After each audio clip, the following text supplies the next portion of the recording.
ആലപ്പുഴയിലെ വിവരങ്ങളുമായി മനീഷ് മഹിപാൽ കൂടി. മനീഷ്, ആലപ്പുഴയിൽ നിലവിലെ സാഹചര്യം എന്താണ്? നേരത്തെ രമേശ് ചെന്നിത്തലയോട് അവിടെയുള്ള ആളുകളൊക്കെ ക്ഷോഭിക്കുന്ന ദൃശ്യങ്ങൾ നമ്മൾ കണ്ടു. എന്താണ് സാഹചര്യം? അനുജ, 7 മണി കഴിഞ്ഞ സമയത്താണ് ഹരിപ്പാട് MLA കൂടിയായിട്ടുള്ള രമേശ് ചെന്നിത്തല ഹരിപ്പാട് തൃക്കുന്നപ്പുഴയിലെത്തിയത്. തൃക്കുന്നപ്പുഴ മുതൽ വലിയിഴിക്കൽ വരെയുള്ള റോഡ് നിലവിൽ ഗതാഗതം നിലച്ചിരിക്കുകയാണ്. അവിടെ കടൽ നേരത്തെ വൈകുന്നേരങ്ങളിലടക്കം വലിയ രീതിയിൽ കടൽക്ഷോഭം ഉണ്ടായിരുന്നു. ഇപ്പോൾ കടലിന് നേരിയ ശമനം ഉണ്ടെങ്കിൽ കൂടി രാത്രിയും കടൽക്ഷോഭം ഉണ്ടാകാനുള്ള സാധ്യതയുണ്ട്.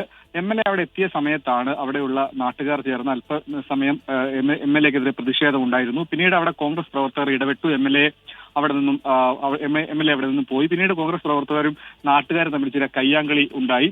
അതിനുശേഷം വീണ്ടും നാട്ടുകാർ നിലവിൽ ആ റോഡിൽ കുത്തിയിരുന്ന് പ്രതിഷേധിക്കുകയാണ്. അതായത് നാളുകളായിട്ടുള്ള അവരുടെ ആവശ്യമാണ്. അത് പ്രത്യേകിച്ചും ഈ തോട്ടപ്പള്ളി കഴിഞ്ഞ് വലിയിഴിക്കൽ വരെയുള്ള മേഖല ഏകദേശം ഒരു 50 കിലോമീറ്റർ ഭാഗത്ത് പുലിമുട്ട് വലിയിഴിക്കൽ മാത്രമാണുള്ളത്. കടൽഭിത്തി എല്ലായിടത്തും ഇല്ല. അതുകൊണ്ട് തന്നെ അവിടെ ഒരു പുലിമുട്ട് വേണം. ടെട്രപോഡ് അല്ലെങ്കിൽ കടൽഭിത്തി നിർമ്മിക്കണമെന്നുള്ള ആവശ്യങ്ങൾക്ക് വർഷങ്ങളുടെ പഴക്കമുണ്ട്.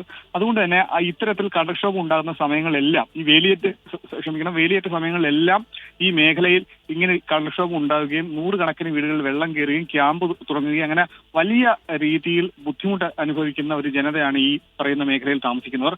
അങ്ങനെ ആ പ്രശ്നമാണ് അവിടെ ഉള്ളത്. മറ്റു സാഹചര്യം നോക്കുകയാണെങ്കിൽ ജില്ലയുടെ വടക്കൻ മേഖലയിലാണെങ്കിൽ അർത്തുങ്കൽ മുതൽ ചേർത്തല വരെയും അന്ധകാരനഴി പ്രദേശമൊക്കെ തന്നെ രൂക്ഷമായ കടൽക്ഷോഭം ഇന്നുണ്ടായി.